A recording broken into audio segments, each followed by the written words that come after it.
l'eau, une dent seule, un lot, deux dents,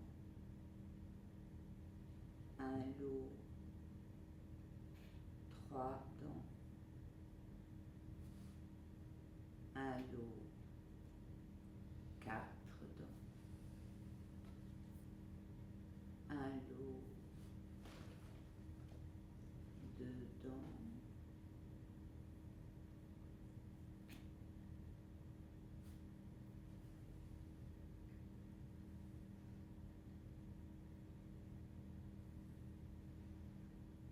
Messieurs les littérateurs, voilà les dernières phrases de mon fils, Jean Arthur Rimbaud. Pas fou, mon gars, même dans son délire, il pensait au vent d'ivoire. De ma graine, je vous dis. Un bon petit cuif.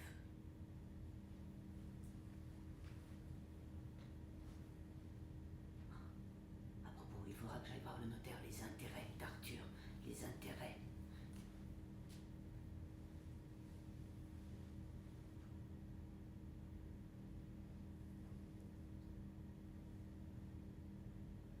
Vous savez, je peux le dire, c'était mon préféré.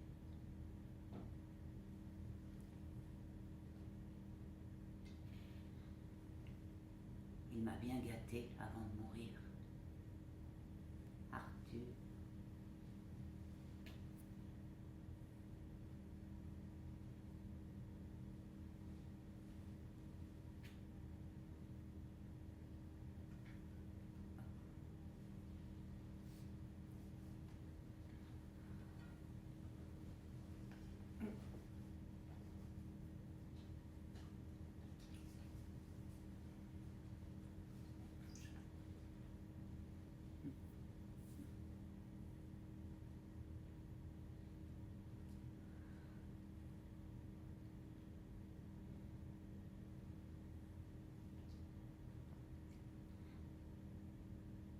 Maintenant que je ne suis plus qu'une vieille femme, me laisseront-ils en paix, enfin? Tous ces écrivains, ces Parisiens, ces Grimaud, ces Pomadé.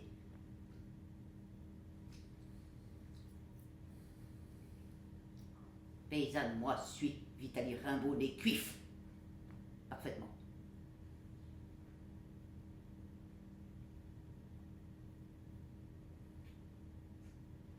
Ils auront beau dire, beau faire, je ne le leur donnerai pas, mon fils, jamais.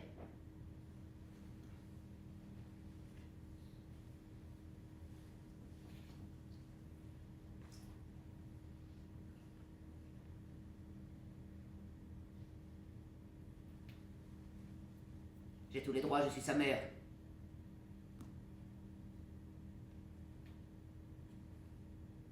Après tout qu'ils m'appellent la Daronfe, la Rimbe, la Mosette, si ça leur fait plaisir. Ça m'est égal.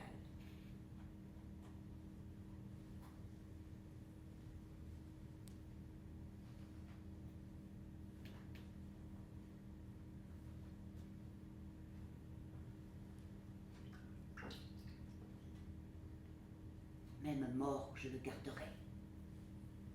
Du reste, je suis celle qui garde, je conserve. Avare, si vous voulez. Je garde, je régente. Je suis la régente de Roche. De la ferme de Roche. Canton de Vonc, arrondissement de Vouziers, Ardennes.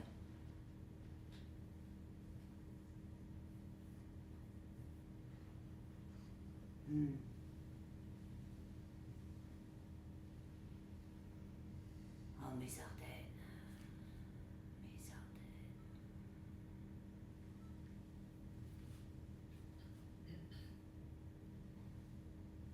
Roche, 21 hectares, 3 arrêts et des poussières. Bois, prairies, landes, ruisseaux, granges, maison de maître propriétaire. Respectable, respecté, moi, Marie, Catherine, Vitalie Cuif, fameux Rimbaud. Pas de discours mielleux, messieurs, je garde l'ange, je garde Arthur, jusqu'à mon dernier souffle.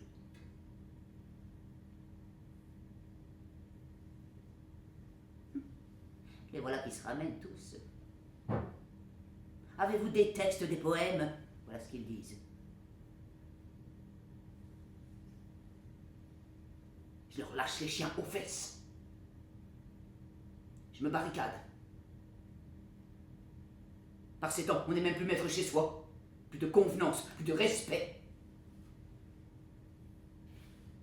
Même pas pour les vieillards, les propriétaires. Et la religion qui fiche son camp aussi. Et la patrie.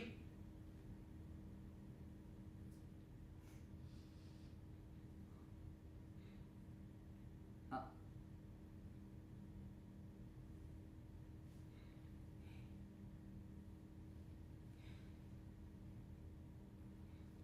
Et mon pauvre Arthur pourrissant dans sa tombe.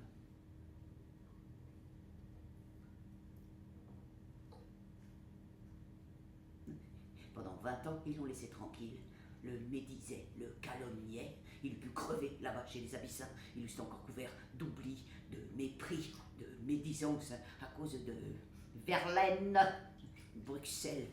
Coup de revolver, bière, oh, pas fier, le Verlaine, Verlaine, long, la longue laine, Verlaine. Oh, je délire là. Non, non. Je ne délire pas.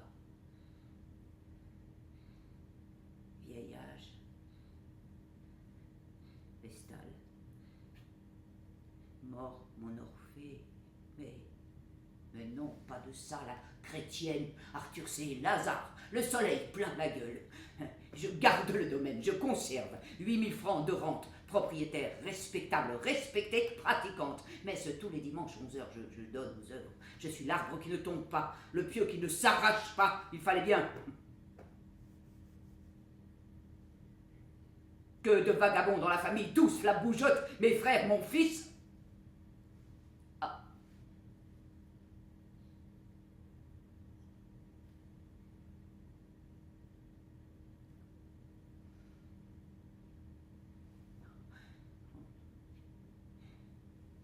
Et mon capitaine, donc.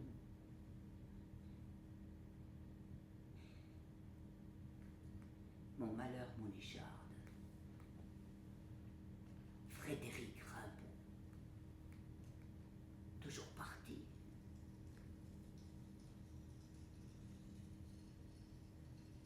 Garnison, cavalcade, campagne, bataille, bivouac, Kabylie, Crimée, Alsace, Malac, Bécos, Sébastopol, Strasbourg, Lauterbourg, Wissembourg, et Grenoble, et Lyon, et Dijon. Oh. Dijon. Oh, Dijon.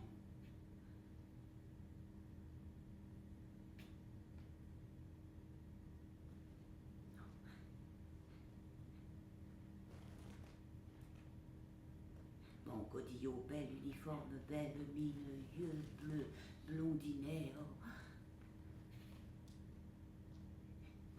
Mon mari.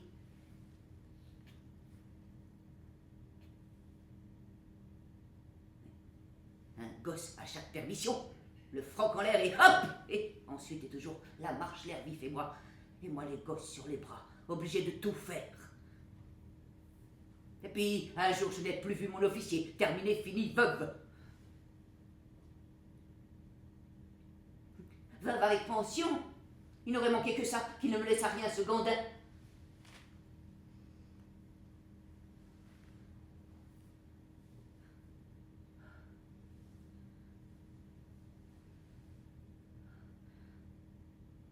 Brave homme, pourtant c'est vrai. Je peux tout dire, personne ne m'entend. Je suis seul dans ma ferme. Personne. La nuit est tombée, je suis seul. pleurer, moi aussi, chuchoter des choses tendres à mes morts, à mon Fred. Peut-être aurait-il aimé que je le suive. Il le disait, mais n'insistez pas, et moi je ne pouvais guère. Ma ferme, mes hectares, il fallait que je m'en occupe. Mon devoir était ici. Mon Fredo, mon oiseau de passage, on s'était rencontrés à Charleville, sur la place de la musique à Orphéon, mon blondinet, on s'était... Oh, moustache à l'impériale, oh pas mal, et avec de l'expérience, 38 ans, est-ce qu'on s'était aimé?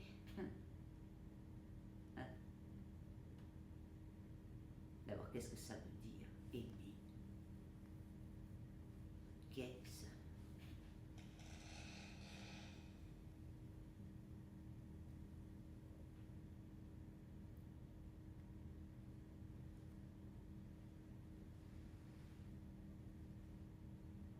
Je n'ai pas su lire sur son corps le soleil magique de Clemsen.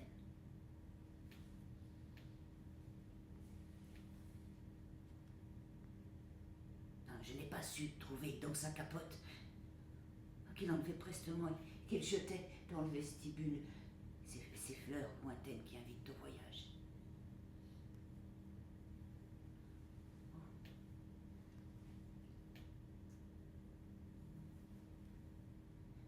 Au début, pourtant, l'entente fut cordiale, et puis ensuite, quelques disputes. La vaisselle à travers la figure, clac, la porte qui se ferme.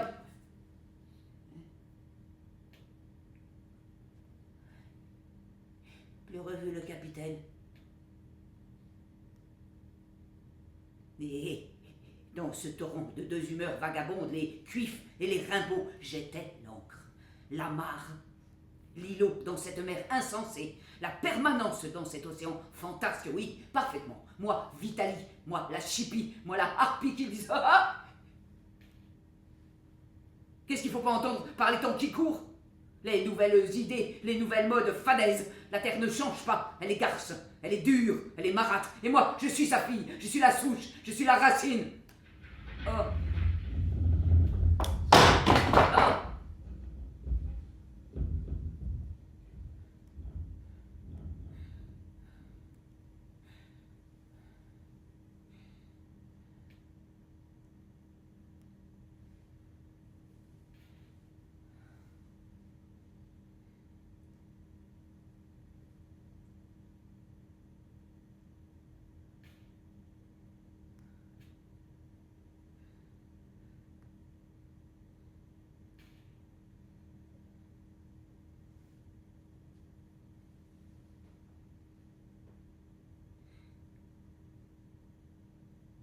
Arthur, mon fils, lui, il fallait qu'il bourlingue, qu'il fiche son camp. Tout ça, c'est venu de la guerre. Parfaitement, la guerre, un coup des Prussiens. Ce dont tombait le collège de Charleville fermé, alors le malheur est entré dans la maison. La guerre. L'empereur prisonnier, cette somptueuse, cette inutile baderne. La guerre, elle lui a tourné les sangs au petit. Il a dû trouver ça épatant, le monde, qui tout à coup s'arrête de tourner. Le bruit, la mort, la mitraille. Oh, la guerre. L'année terrible avec les boches et les teutons partout et nulle part. Les casques à pointe dans les seigles, les hulans dans les blés, les cris, les hennissements. La guerre, les chevaux crevés, les piou-piou défoncés. La guerre, les soudards, les sueurs, les blessures, les cadavres, les dormeurs du Val, non, les dormants, les grands dormants, les gisants, les mourants, le soleil et le sang, la haine, et cette idée que le monde va basculer dans une nouveauté incroyable. La guerre. Sa voyance à lui, mon pauvre Arthur.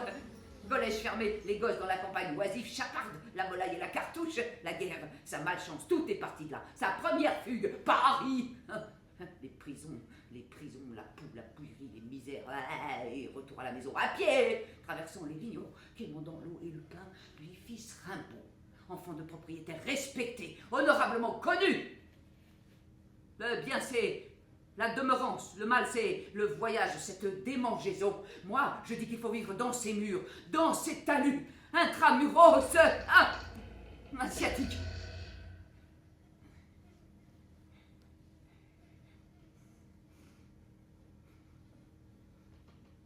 Et mon aîné Freddy, ce cancre, qui n'a jamais rien su faire de ses 10 doigts, qui faisait le mariole lui aussi.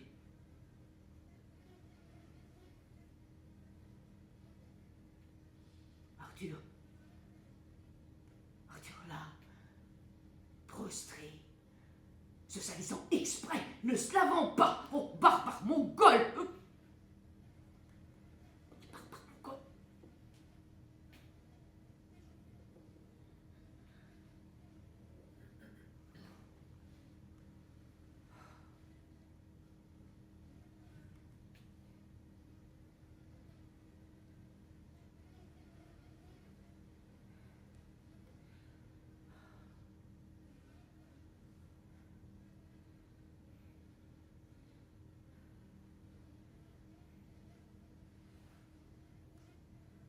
Il avait poussé vite, c'est ça aussi qui me blessait, il m'échappait.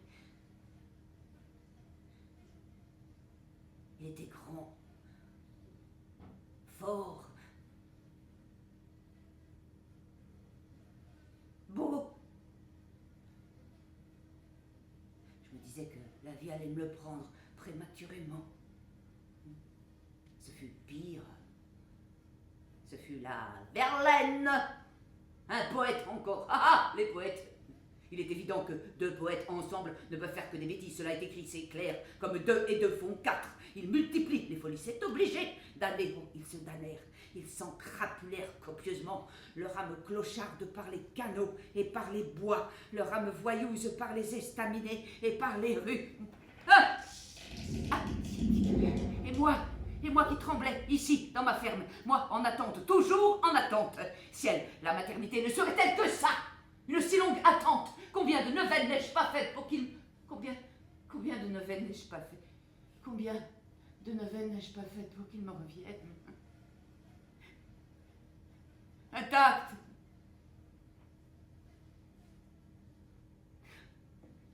Aussi pur qu'avant. Aussi pieux, aussi aimable, au nom du Père, du Fils et du Saint-Esprit. Amen.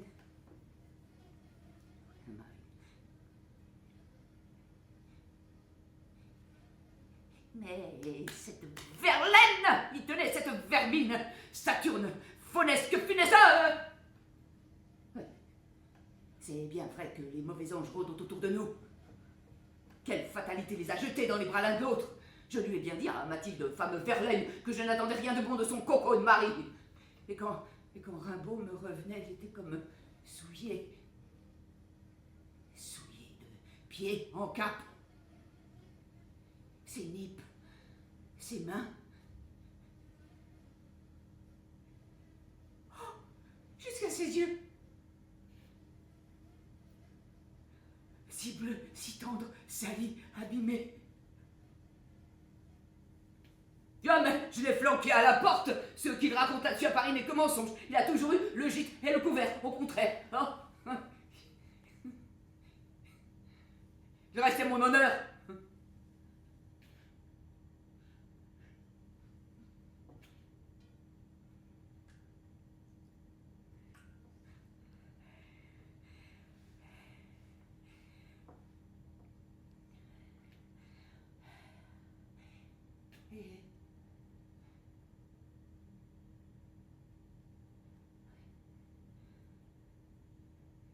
Et là, en 73, quand il a poussé la porte, ce fut grande joie. À Roche, nous étions tous à table, c'était l'été. On allait faire la moisson, nous étions à table. Lui, il est venu comme ça, mais cette fois comme chaviré, les traits marqués d'une détresse innommable.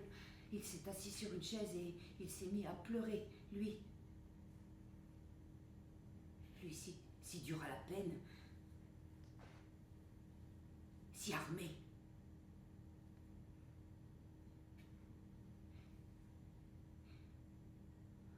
il avait le bras en écharpe.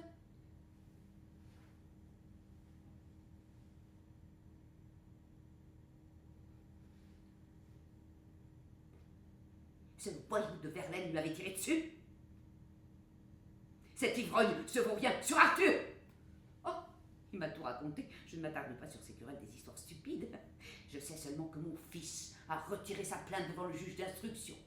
Après tout, il pouvait la maintenir. On lui avait tiré dessus. On avait voulu le tuer. Après tout, il pouvait maintenir sa plainte. Il aurait pu en crever. Ça arrive ces choses-là. La mort, comme ça, au cours d'une bagarre.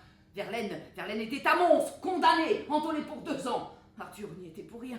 On ne pouvait pas laisser en liberté un personnage aussi dangereux. Et puis en prison à Mons. Il réfléchirait. Une opportune retraite. Moi, je n'étais pas malheureuse. Même pas du chagrin de mon fils. Au contraire, ses regrets, ses remords qu'il rongeait. Ça lui ferait du bien. Fini la comédie.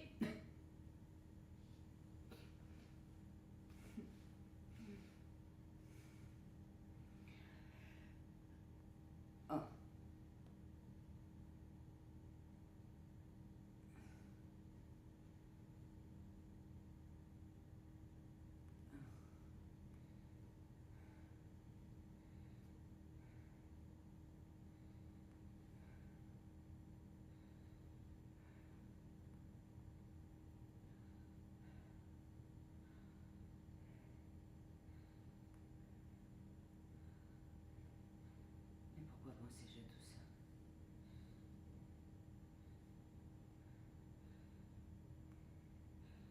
Il y a si longtemps, oh, combien lourde est la vie,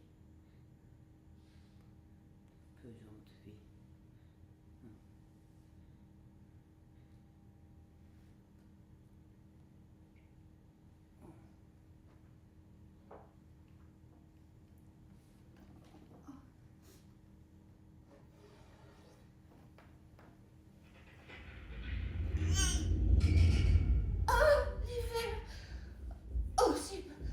Par ces temps de froidure qu'il me revenait, Rimbaud l'été, Cuif l'hiver, Passereau mes anges.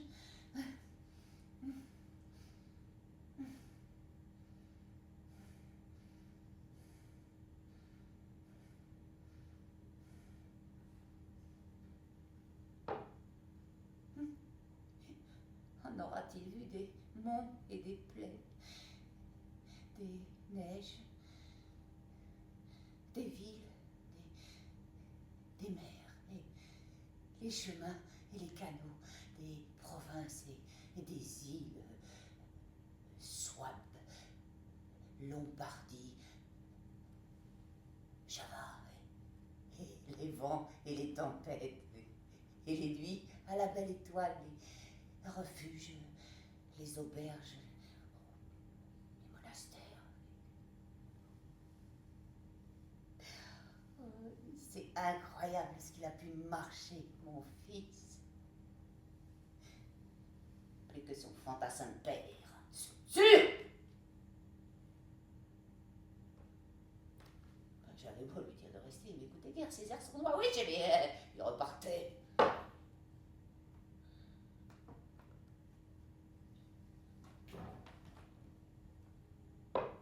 Qu'est-ce qu'il pouvait bien chercher?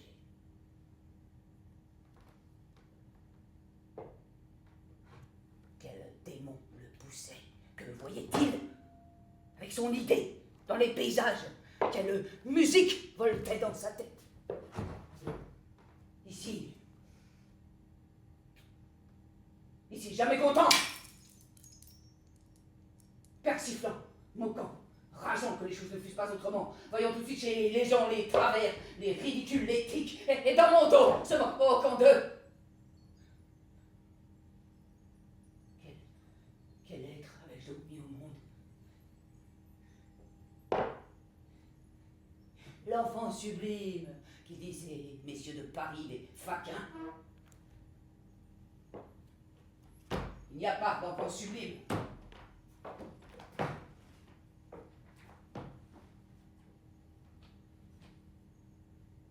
Il n'y a que des gosses espiègles, tortueux, hypocrites, Des graines de mauvaise fée. C'est écrit dans le catéchisme. Il n'y a pas à sortir de là. On est avec le mal. On n'y peut rien. Le péché originel, on n'y échappe pas. La boue, la salissure, sublime poids.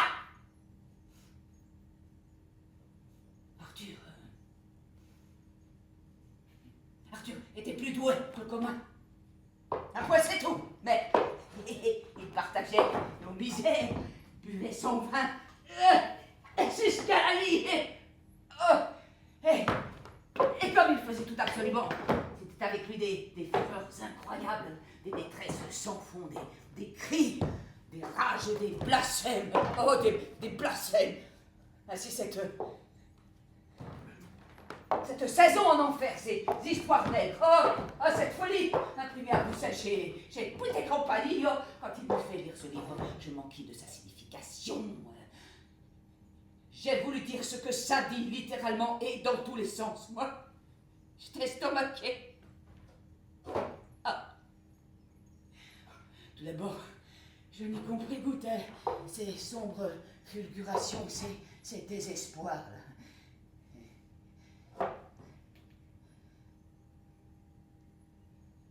Mais c'était bien l'enfer. Son enfer à lui.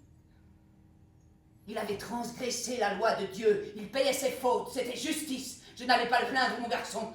Et cette chiffre de Verlaine, titubant en sa pose, s'écrasant avec son ivrognerie, sa faiblesse, c'était bien fini, le temps de la transgression. Il me revenait. Il revenait à la Sainte Église. Il revenait à Dieu. Oui. Son meilleur livre, je trouve. Encore que je n'y comprenne pas tout, je ne suis qu'une paysanne. Un livre de païen, voilà ce qu'on dit.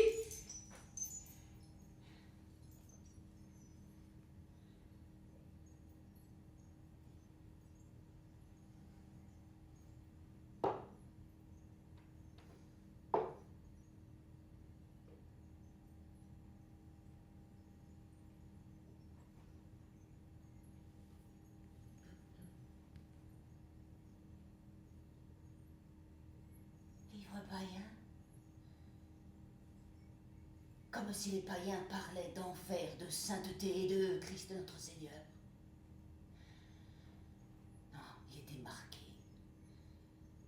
Le feu du baptême sur sa langue, il ne s'en sortirait pas. Il avait beau gémir dans ses flammes, hurler à la mort comme une bête blessée, la foi le tenait. Il ne se libérerait pas de la bonne éducation que la mère Reine lui avait donnée. La grâce, ouais, le coup de la grâce, comme il disait, sauvé malgré lui. Il ne l'avait pas voulu, mais voilà, on ne sort jamais du christianisme quand on y est entré. Et c'est un joug bien doux, même si l'on rue dans les brancards. Piégé, Arthur, son intelligence rendit ses armes, brisé, rompu, cassé, moulu, le vagabond revenait à son porche natal. Adoubé, le croisé ne pouvait détacher son regard de la terre sainte. Il n'avait désiré que la terre, et il la trouvait pitoyable. Il avait voulu s'affranchir de toute règle, et voici que la règle rigide et dure le remettait sur la voie. Et garde rien. Et j'avais compris tout ça. Allez, on n'est pas mère pour rien. On n'a pas pour rien inculqué à ses enfants les principes de la morale et de la religion. Et bien qu'il se fût dressé contre mon enseignement, il me revenait dans le giron, vaincu, résigné. Vaincu, résigné.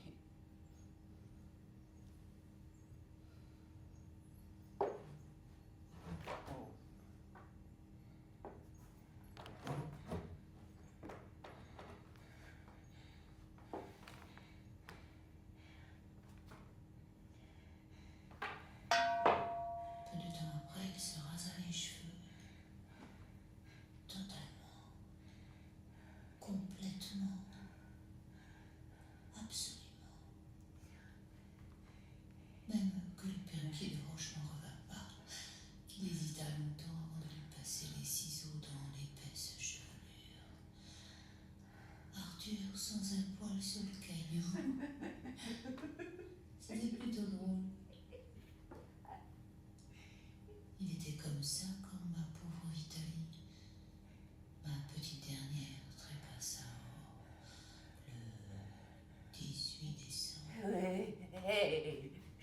souviens, allez, cette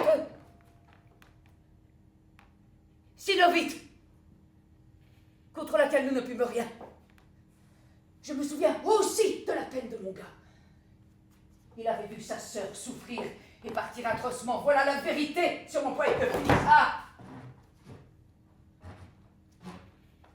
Du coup, on dit, maudit, mais qu'est-ce qu'ils entendent par là? Vous dites par qui?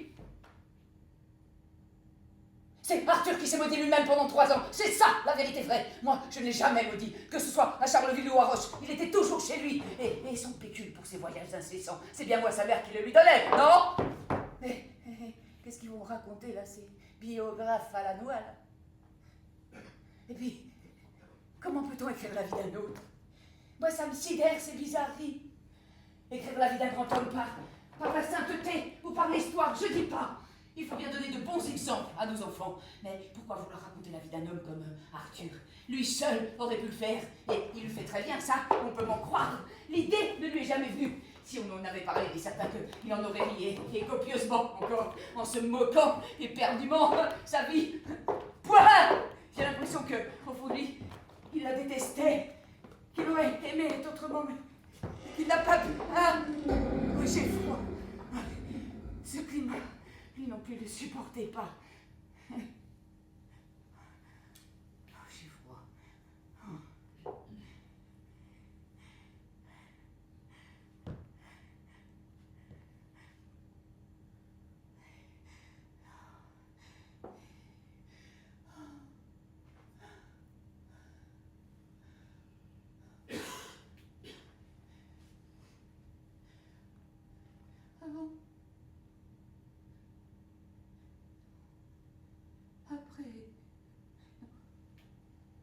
Avant son grand départ, après ses bourlingues en Allemagne et à Chypre, savez-vous, il dormait dans les tables avec les bêtes ici, je le jure.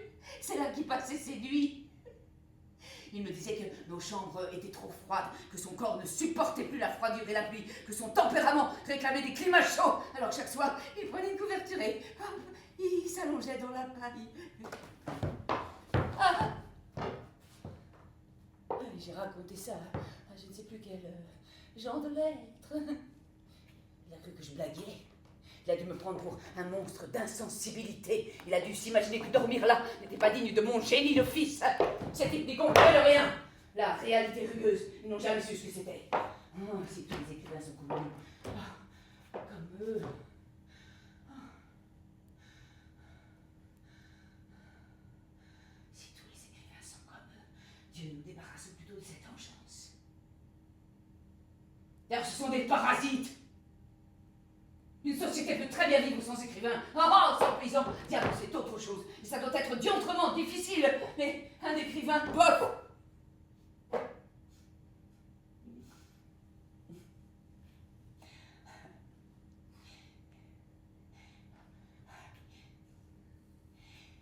J'incline à croire que la littérature, c'est des fadaises.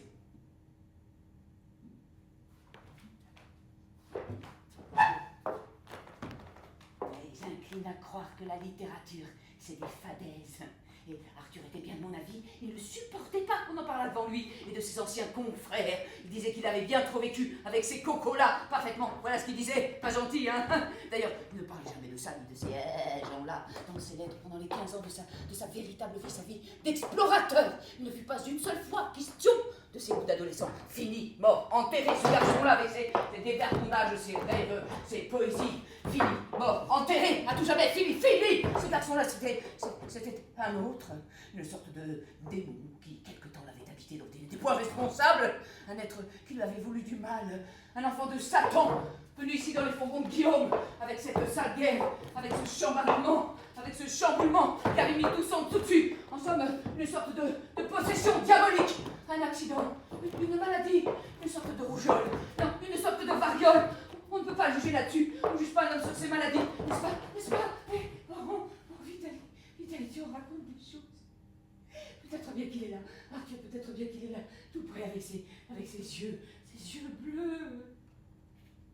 Avec son visage creusé par mille misères, avec son visage brûlé par mille soleils. Vitaly, cuve ton fils. Ton fils.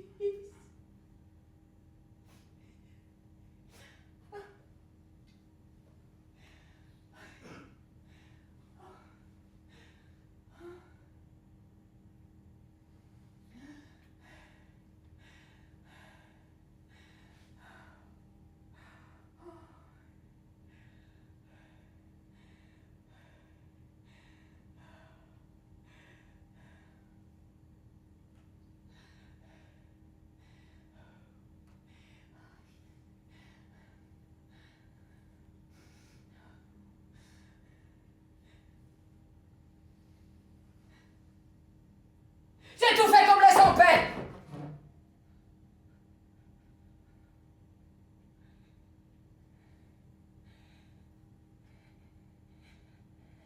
Vous ne voulez pas juger un écrivain, alors ne jugez pas sa mère non plus. Et pourquoi y aurait-il 2 poids et 2 mesures, hein? Oh, oh. Ce climat pourri des Ardennes, tout de même, avec ses flashs, ses pluies. Oh, quel gadou dans les sentiers de roche. Et cette neige, la cradingue, sale, dégueulasse. Tout est sale. La vie est une chose sale. On ne devrait pas vivre ici. Il nous a fait une drôle de vacherie, le bon Dieu, en nous donnant la vie. Oh, putain de vie. Oh, putain de vie. Oh, Vitaly, tu blasphèmes comme Arthur.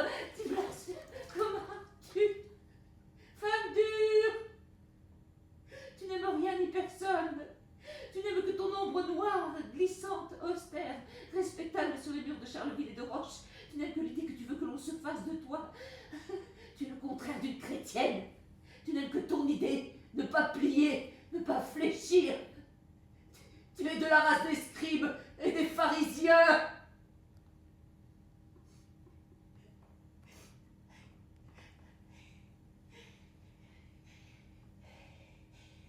Non. Je suis pour l'ordre, voilà tout. L'ordre. Le travail. La famille, la patrie, voilà, c'est simple.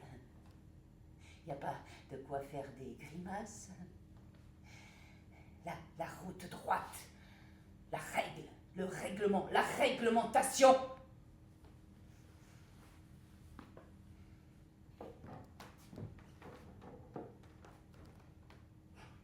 Tout le reste n'est que faribole, cochonnerie.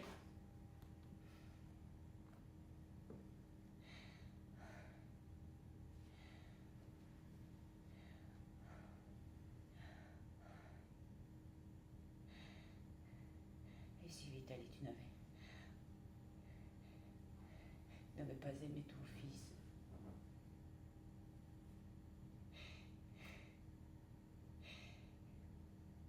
C'est tout ce qui est arrivé à cette petite guape. C'était le fait de ton éducation et de ta sécheresse.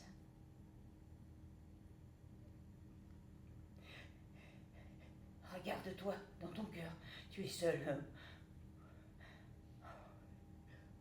Sûr que tu es seul. Alors dis. N'es-tu pour rien vraiment dans le malheur de ce voyou?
Voyez-vous, ça n'a pas duré. J'ai déjà dit quelques étaient difficiles, c'est tout. Car il n'aimait que moi, ça je peux le dire. À Paris, il insultait, crachait, vitupérait, il se lavait pas. Il pissait dans les couloirs des hôtels de cochons. Oh. J'en connais d'autres qui l'eussent maudit, qui l'eussent rejeté à jamais, car les hommes d'ici sont mauvais. Hein. Ils eussent voulu savoir, ils eussent été heureux que rien ne changeât dans ma famille, qu'Arthur soit comme ses oncles, un raté, un minable. Pauvre type.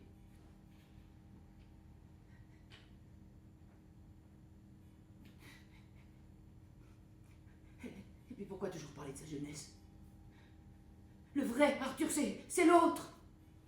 Un agent commercial honnête et généreux qui parlait toutes les langues de l'Europe et de l'Arabie. Un colon estimé par les missionnaires et ses super-héros, ça je peux le dire. J'ai toutes les lettres de ces messieurs-là dans mon armoire, pas une plainte, rien que des éloges. Honnête et généreux, craint et respecté, respectable. Le roi Arthur, voilà la vérité de mon fils. Oh, s'il pouvait laisser dormir le poète. S'il pouvait enfin lui ficher la paix, oublier ses écrits malfaisants et ne retenir que ce qui est bon en lui, mais non! Ils ne peuvent même pas respecter la volonté d'un mort. Ah, c'est mécréant. Comme si un être n'était pas maître de son œuvre. Je comprends pas ça, moi. Tout se passe comme eux. Et si ces gens-là voulaient le tuer une deuxième fois, ils prétendent vouloir le faire revivre.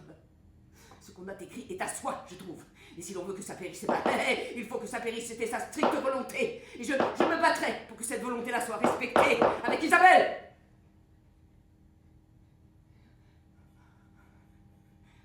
Oui, Isabelle, ma fille.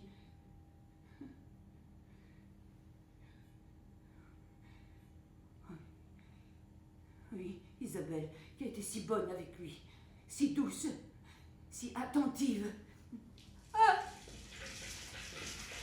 Un explorateur, voilà ce qu'il fut. Il n'a jamais cessé d'explorer. Même ses poèmes, eh ben, ils étaient des recherches, des explorations. Il était comme ça, tellement malcontent de la vie telle qu'elle est, tellement malcontent des hommes tels qu'ils sont. Arthur!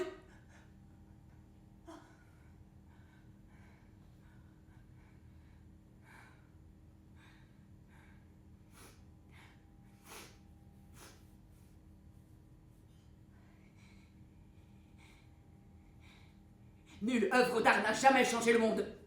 Les gandins de la littérature peuvent trouver cela méprisable. Ce n'est pas eux qui changeront le cours des choses. Tout est inscrit pour toujours, de par la volonté de Dieu. On n'avance pas. Le progrès, la science, fadesse de nos imaginations, l'or, l'ivoire, ça oui, ça compte. Ah.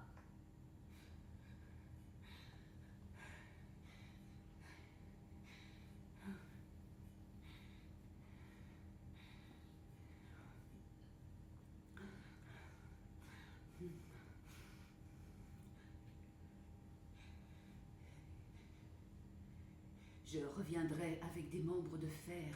Les femmes soignent ces féroces infirmes retours des pays chauds. Voilà ce qu'il avait écrit. Voilà ce qu'il allait éprouver dans sa propre chair à cause de son labeur obstiné à Aden, à Séla, à Oharar, à cause de ces voyages incessants, de sa volonté inouïe, de son intrépidité.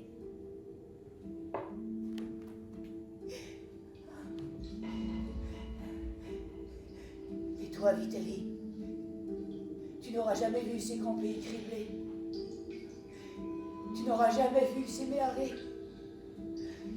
Tu ne l'auras jamais vu préparant dans la fièvre du gain les caravanes. Tu n'auras jamais vu les nègres chabraquer les montures. Tu n'auras jamais suivi ces cavalcades par les vallées abyssines, par les déserts Somalie. Ton fils mort pour toi, déjà mort pour toi. Tu n'auras jamais vu Arthur, roi en son royaume, négociant l'or, les armes, les épices avec Ménélique et le rincement Adem. Arthur, fils de la route et du soleil. Jamais vu. Arthur boucanier. Oh, la gueule dorée par les manchots. Arthur féodal, amassant sa fortune, thaler après thaler, négociant les denrées avec nègres, juifs et arabes. Arthur colonial, avide, intraitable. Oh, les mères s'imaginent connaître leur fils et nul ne leur est plus étranger. Arthur, partageant sa couche avec cet indigène. Oh, la caressant, la renvoyant. Arthur Légan, tu parles de sa fortune à jamais son serviteur, mais pourquoi? Et moi, Vitaly Rimbaud. Oh, si j'étais jalouse de mon enfant. Jalouse de ce domestique, jalouse de ses contrées, jalouse de cet argent. Oh. Peut-être ne savions-nous pas l'un l'autre combien nous nous ressemblions, combien nous étions l'un l'autre des avides, des réalistes, des implacables et des orgueilleux par-dessus le marché. Une vie passe vite et nous la passons à feindre, à biaiser, à dissimuler nos tendresses mutuelles, à détruire. Nous détruire. Oh, s'il revenait. Comme l'autre jour à la messe, oui. Oui, il était là, dans l'église. Et il me regardait. Ses yeux pervenches. Estropié, sans sa jambe droite. Il avait posé sa béquille contre le pilier et il me regardait avec une gentillesse bouleversante. Et je pleurais, moi. Et il priait, lui. Et il suivait avec la plus grande attention les différentes parties de l'office, l'élévation, l'offertoire, tout comme s'il ne s'était jamais rien passé, comme un croisé qui reviendrait des villes simples, corps blessé, et l'âme sauve. Et il y avait à côté de lui une dame en grande toilette et elle lui disait « Viens !» Et il répondait doucement, tout doucement. Mais non, je suis très bien ici.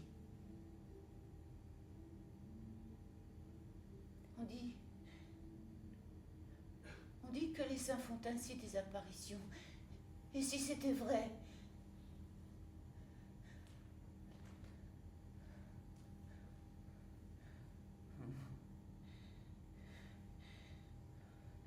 Oh, Vitaly, tu racontes des choses, tu te racontes des histoires. Arthur, t'en souviens-tu, ces mécréances, sa rage contre Dieu? Arthur, truand dans tout ami. Arthur fielleux, chantant l'injure, la médisance. Des histoires à dormir de ton cul de jatte à l'église de la Berme Vitaly, à la Berlue. Arthur, ce petit monstre. Et ensuite ce pirate, ce charognard, le fric. Des espèces sonnantes et trébuchantes. Et les chèques, et les traites, et l'or, et les comptes, et l'escompte. Foin de tes imaginations, Vitaly Cuve d'Ambrado. Regarde la réalité en face et souviens-toi avec quel plaisir trouble il se vautrait dans le fumier dont échale sa volupté expérimentielle. Justement, il est dit qu'il y aura grand festin pour le retour de l'enfant prodigue. Non pas le plat de lentilles, mais un grand banquet avec les meilleurs vins, les mets les plus succulents, la jubilation, le pardon le plus absolu, la grâce totale, plénière. C'est écrit dans l'Ancien Testament. Celui qui fut de mon, celui-là peut être l'archange. Ce sont les affaires de Dieu. Nous n'avons pas à les juger, ni à les mettre en doute, ni même à les comprendre. C'est comme ça. Voilà tout. Et c'était peut-être bien Arthur qui me regardait à l'église ce jour-là.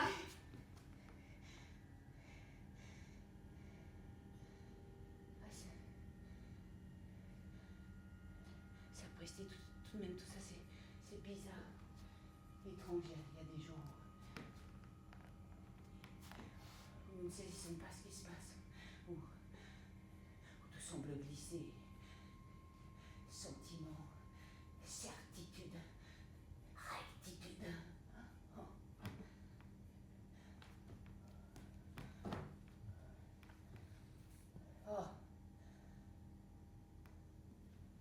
Oh, mes Ardennes, au moins c'est là. Ouais, ça existe. C'est là, avec les champs, les blés, les bois, les bêtes,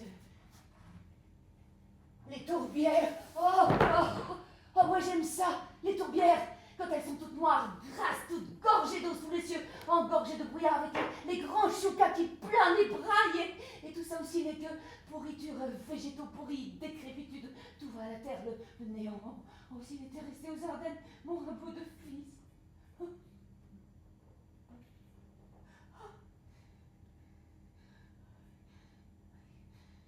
J'ai pas eu de haine. Rien que de la peine et la sueur et l'inquiétude qui vous rongent là comme un crabe. Combien de fois ne l'ai-je pas attendu par les nuits de vent, par les nuits de silence. Oh. C'est toi. Mais c'était jamais lui. C'était jamais lui. Oh.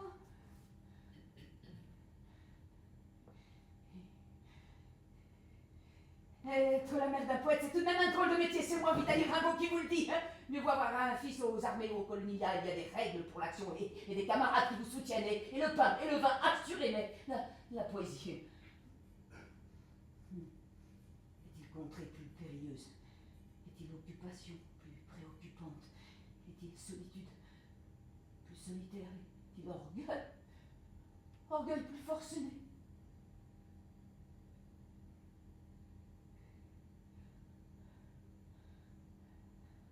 Et puis à quoi ça sert la poésie?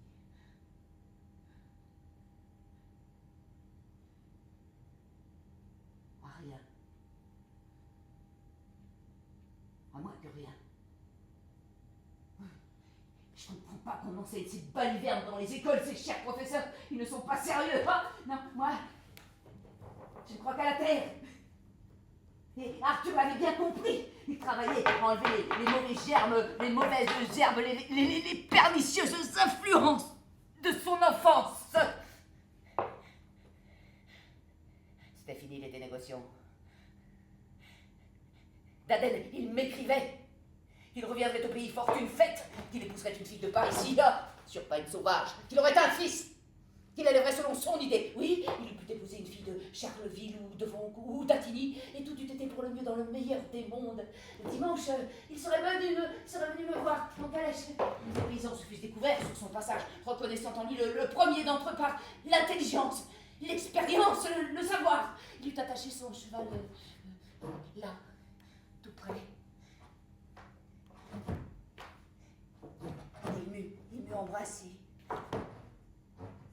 Embrassé. Oh.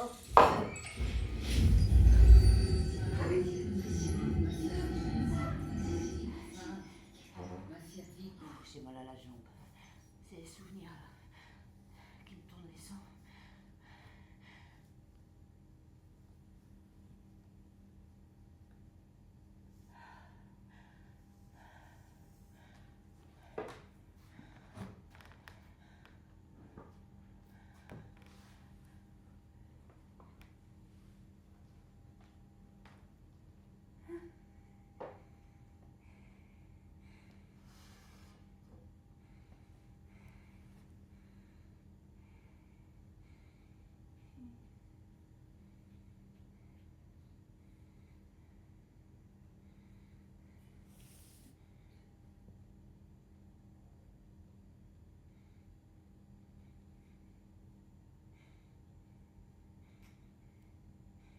Embrassé.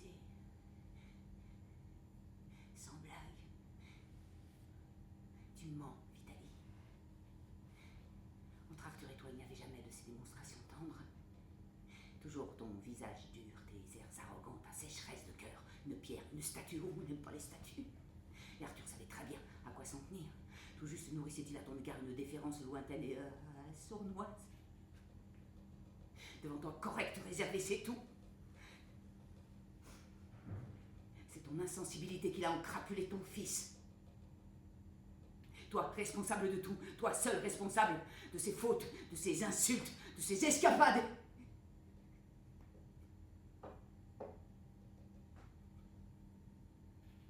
Et pour finir de son exil là, parmi les pierres, dans cet enfer de la mer Rouge.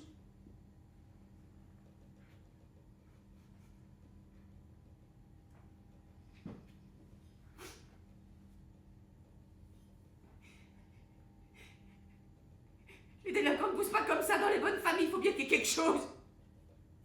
Il faut bien qu'il y ait quelque chose qui cloche quelque part. Alors regarde-toi. Ne mens pas, ne mens plus. Ce garçon t'inquiétait. Il n'était pas comme les autres. Il avait dans sa tête Des rêveries. Des fêtes du triomphe. Tu en étais jalouse. Sur les canaux de Charleville, il pouvait passer des heures observant les gabarres tirant sur les cordes des barques, imaginant des naufrages, des tempêtes, des expéditions fabuleuses. Il voyait des vers dans les buffets et des rimes dans les halliers. Toi, tu n'avais nulle part à ces éblouissements. Toi, tu étais la duègne, la douairière, tu étais la femme terre à terre, la terreuse, la teigneuse, la râleuse. Ce garçon, tu l'as étouffé. Ton mépris, tes sarcasmes, tes tonnes de bons principes et tes livres de devoirs n'en pouvaient plus. De ton orgueil, ton autorité tatillonne, tes robes, tes manteaux noirs, le froid qui semblait habiter toute ta vêture et toute ta personne et tes manières et ta maison, ta masure et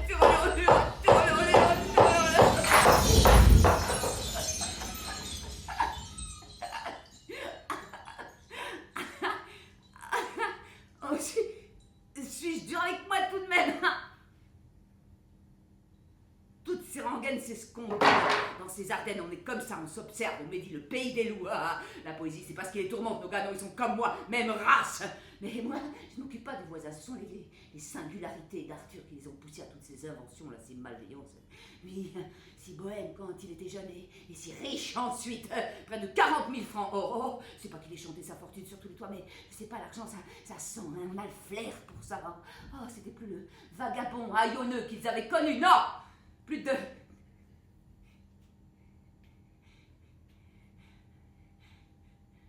Godillot, Bayon, plus de paletot trouvé. Mais un voyageur très comme il faut avec... je ne sais quel luxe dans la mise. Un luxe discret. Anglais, un gentleman, quoi. Et c'était dans les derniers mois de sa vie. Estropié sans sa jambe droite, il allait, béquillant, portant toutes ses fortunes inutiles et toute sa nostalgie. Et c'était maintenant la grande humiliation de sa force perdue, de sa vigueur à jamais atteinte. Sa vigueur.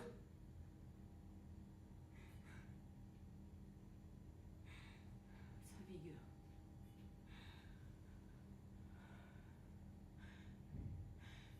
Lui qui eût pu être un grand bourgeois ardennais avec pignon sur rue, Ulysse revenu plein d'usage et de raison. Mais pourquoi?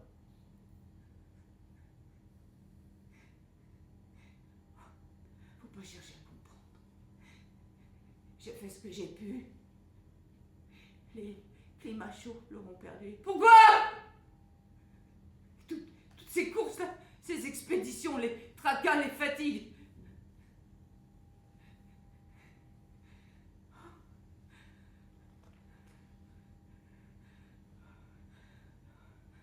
Pourquoi vivre si on doit mourir si tôt, le but atteint? Pourquoi mettre au monde des enfants si on doit les voir partir et les enterrer les uns après les autres? Pourquoi cette peine si nulle joie lui succède? Et qu'importe une œuvre si l'on veut comme Arthur la piétiner, la détruire sitôt sortie de nos mains inutiles.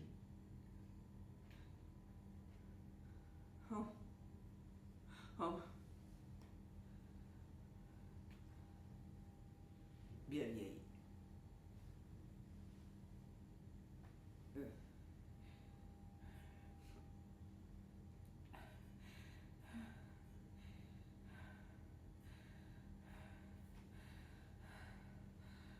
Bien vieille je suis.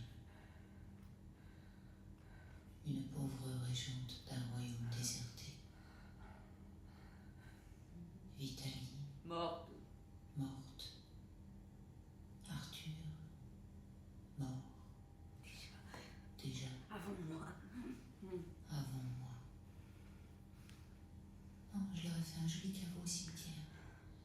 J'ai tout arrangé. Je n'ai plus qu'à aller les rejoindre, mes pauvres enfants. J'ai tout arrangé. Le cercueil de ma fille sera à ma droite et celui d'Arthur à ma Même gauche. que j'ai fait mettre la croix de Notre Même Seigneur que contre j'ai la fait paroi, mettre la juste croix de notre en Seigneur face, contre la paroi, avec juste un en grand face, rameau de buis. grand rameau de buis. Oui, je dois dire qu'Arthur était étrange même au-delà de la mort. Comme nous avons exhumé les cercueils, les ouvriers m'ont fait remarquer que celui d'Arthur était intact, 9 ans après l'enterrement.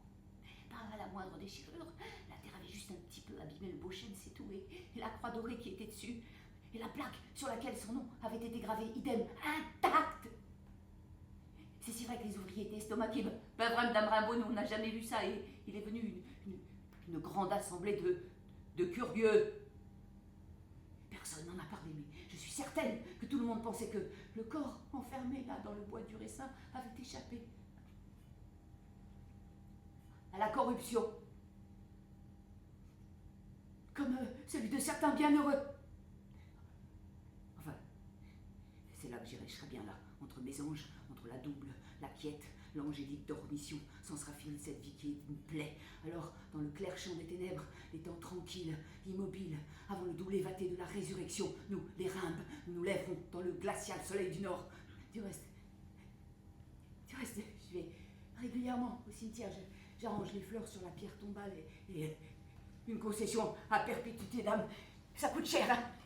Ça s'entretient. Alors, je m'agenouille, je prie. Tous les morts ont besoin de prière et on a son rang jusque-là, jusqu'à ces choses-là. Parfois, des glas vibrent sur la terre, des sphères rient dans l'azur, s'ébranlent les pigeons sur les toits de Charleville, les bosquets d'Yves sont droits. J'arrache les lichens qui gercent le caveau aux interstices, un de profundis, et je m'en vais, contente, seule et contente.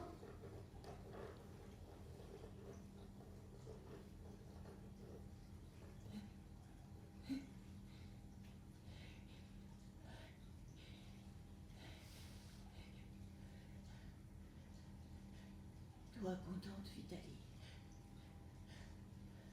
Toi, femme noire, au deuil éternel. Oh.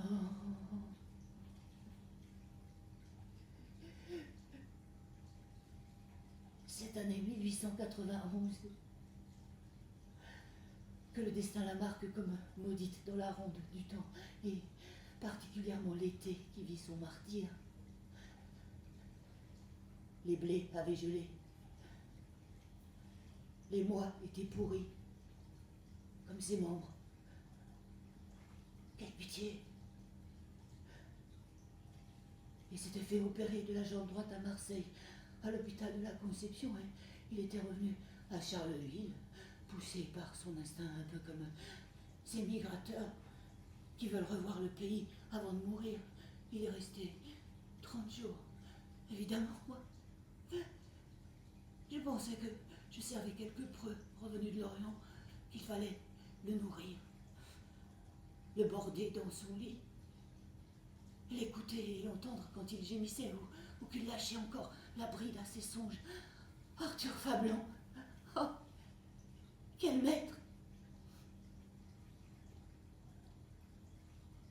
Parfois, il lui venait de grandes crises de rire. Il m'a fait rire aux larmes, mon merle-moqueur. Il n'avait pas son pareil pour voir les travers des gens décrire d'amour d'une phrase leur vanité. Puis il repartait à l'Abyssinie, à Jamie, son serviteur. Il mêlait tout.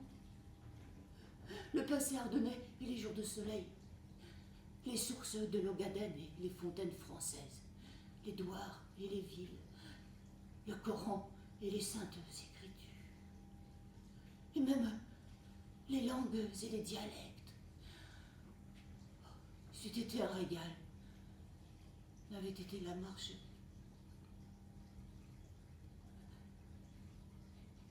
Inexorable de son mal, il se cancérisait de jour en jour.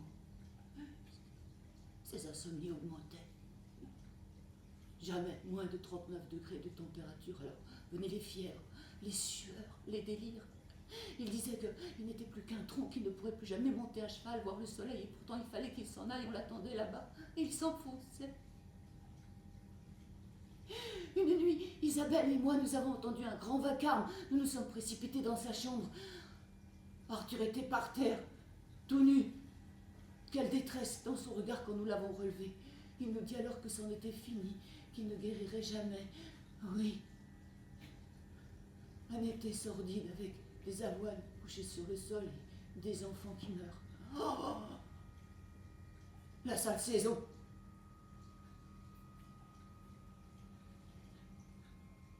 Non, c'est la fin. T'en souviens-tu, marâtre? Le pavot a des miséricordes pour les grands malades. Voilà. Arthur est tombé dans une léthargie heureuse. Il a demandé que je ferme les volets, que je tire les rideaux, que j'allume les cierges et les lampes. Il est là, à peine visible dans les draps blancs, presque immatériel, et il rêve tout haut. Ce n'est plus un être de chair et de sang, mais une âme errante qui fait escale. Il est là, dans la chambre aux douces rusticité, et je tourne avec Isabelle, et sur son ordre, son orgue de barbarie, et tout devient étrange sous ces flots de musique, et il nous parle de tout, délicatement, d'une voix qui traîne de ses légendes préférées, nordiques, celtiques, orientales, de ses rêves, de ses projets, du haras, des sables, des parfums, des songes, de son enfance d'avant-guerre, quand dans les calmes canaux de Charleville se révélait à lui sa claire figure, et cette fois-là aussi. Mais cette fois-là seulement, je jure, de la carrière littéraire qu'il aurait pu faire en France. Et revenaient alors les vieux rythmes qui avaient tourné dans son esprit longtemps. C'était un doux murmure qui sortait de sa bouche, une sorte de confidence pleine de nostalgie et de tristesse. Et il m'avoua alors que s'il avait tout abandonné de sa première vie, c'est parce qu'il jugeait que cela était mal. Et j'eus la conviction alors que j'avais agi comme il le fallait. Et dehors, on entendait le bruit des travaux, le bruissement des feuilles, le cri des journaliers. Les enchantements ne durèrent pas. Bientôt, il fut plus accablé encore de douleur et d'ennui. Il s'enfonçait dans son supplice au milieu de cris et de pleurs. Et puis un jour, il décida de repartir. C'était son rêve. Revoir le midi, y trouver le salut, tenter une fuite ultime, vite, vite. Oh, je m'en souviens, c'était le 23 août. Il avait raté le premier train. Son cheval n'allait pas assez vite, qu'il avait pourtant battu avec sa ceinture de cuir. Il était revenu ici pour quelques heures, puis ce fut à nouveau cet ordre impérieux du départ. On amena la voiture, puis au moment de monter, il s'effondra aux sanglots. Oh, mon Dieu, dit-il. Ne trouverais-je pas une pierre pour appuyer ma tête et une demeure pour y mourir? Les paroles même du Christ. Alors je lui dis qu'il fallait qu'il reste, je serais sa pierre et que ma demeure serait la sienne, mais brusquement il se détacha de moi. Demanda aux ouvriers de le porter dans la voiture. Oh, le bruit du cheval sur la route, le craillement des essieux, la dure chanson de la mort. Je ne le revis plus. Adieu, mon prince. Tais-toi, mon chagrin. Tais-toi. Tais-toi. Tais-toi.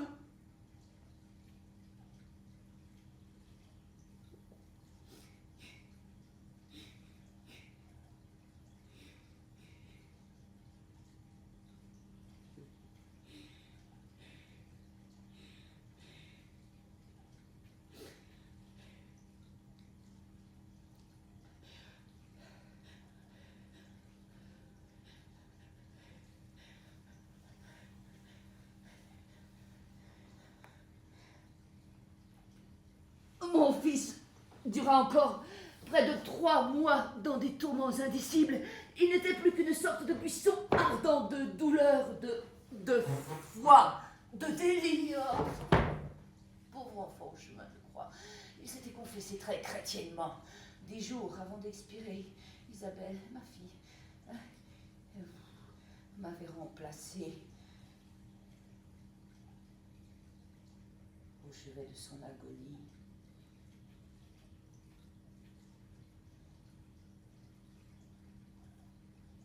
Moi, il faut que je m'occupe de la ferme. Je suis la reine, la régente, la propriétaire.